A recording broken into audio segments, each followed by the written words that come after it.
Ngayon, kahit sunugin mo ako dito, mangangamoy Rodrigo Roa Duterte ako, di ba? Pero yung draft ko, walang kinalaman sa draft ni ganito o draft ni gano'n. Akin yun. Sarili. Pero Senator, yung inyong resolution is to dismiss the impeachment case. Siyempre. Magkape muna tayo, Bi. Magkape muna tayo, di ba? Nakakapikon ka. Yan po ang patunay na pagpatuloy tayong bumoto ng mga ganyang nilalang ng sinasamba kung sinong Panginoon nila, hindi talaga para sa taong bayan. Dire-diretso na, palubog na to, Yubi. Diba? Yan kagustuhan nyo. Ilubog ang Pinas because of BDS. Nakakapikon kayo. Boto pa more. Dito ako magtitimpla kasi may Milo siya. Sayang din naman, di ba? Mainit na tubig. Ay, baka malusog tubig, sabi na. Sabi na, nalusog. Wow. Yan yung pag-asa natin, B, nalulusaw na dahil sa mga DDS. Ako yung naging DDS ngayon. Alam mo nang mangyayari. Ginawa mo ba, B? Ano ba yan? Makakapikon. So yan na nga, may mga nangyari kakaiba na naman kahapon na actually off-cam yung iba. Kaso nga lang, yung ibang mga media, iba yung mga focus. Ala, tumitiko-tiko ka pa, B, ha? Ang cute-cute na, oh. Diba? Nalusaw talaga siya dahil. Hindi naman katayo ng mag-isa. Dito ka na muna sa ilalim. Diba? Yung sabi ko, maling desisyon. BDS, ano pa? Dalawa tayo. So yun yung sinasabi ko guys sa inyo. Pagpatuloy nyo lang yan. Diba? Iboto nyo lang mga ganyan, mga artista, mga pasikat. As you can see, 18. Tapos, 5 lang yung mga tarungan. Isipin nyo, wala nang mga pakialam yung iba. Nakisabay lang, nakisama lang. Hindi nga sila nag-try magtanong-tanong. Kunwari nakikinig, mga DDS na senador. Tandaan nyo na yun. Kung sino-sino sila, di ba nakakapikon? Gusto.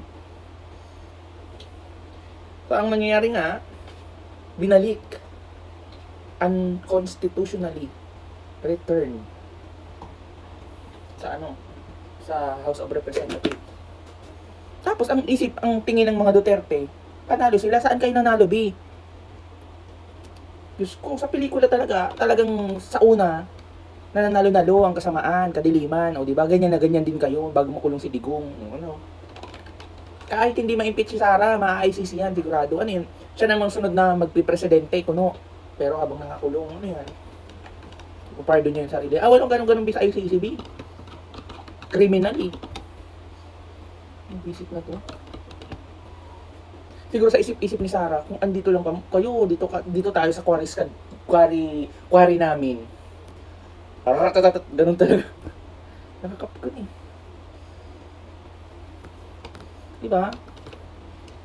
Hindi nag-iisip. Ano yung ginagawa ko, gawain mahirap talaga to, bihin. Sayang kasi, diba? Nag-isip ng mga DDS ko. Tuwang-tuwa nung natalo si o yung natalo sa boto. Kala nyo na-dismiss na. Wala kasi kayong ganito. Ni-return lang, B. Hindi naman na-dismiss. Tapos ang plano ni Chis Escudero, plano niyang ilipat talaga sa 28th Congress ang obligasyon. Part pa rin naman siya ng 28, di ba? 12 silang matitira. 12 yung papasok na bago. Andun pa rin si Bato. Andun pa rin si Robin, andun pa rin si Amy, Diyos ko. Marcoleta, dumagdag ka. Diba? Nagkainitan nga si Villanueva at si Robin Padilla. Kasi nga, ang usapan nila, may usapan nila silang magtutulong-tulungan, di ba, na mag-motion, tapos nagsuportahan. Kaso nga, di ba si Villanueva naging impartial that time hanggang sa parang magsasalita siya na pro siya, di ba, sa pag-convene, mag-start para mailatag lahat ng mga ebidensya. Galit din si Robin kasi parang hindi tumupad si Villanueva. Ang pagkakaalam ko. You can still search other resources. But the main goal of this script is to inform all DDS. Todo nyo pa yan, B. Tayo na, hindi naman ang maghihirap. Ang masaklap lang, nakakadamay kami. Kami tayo.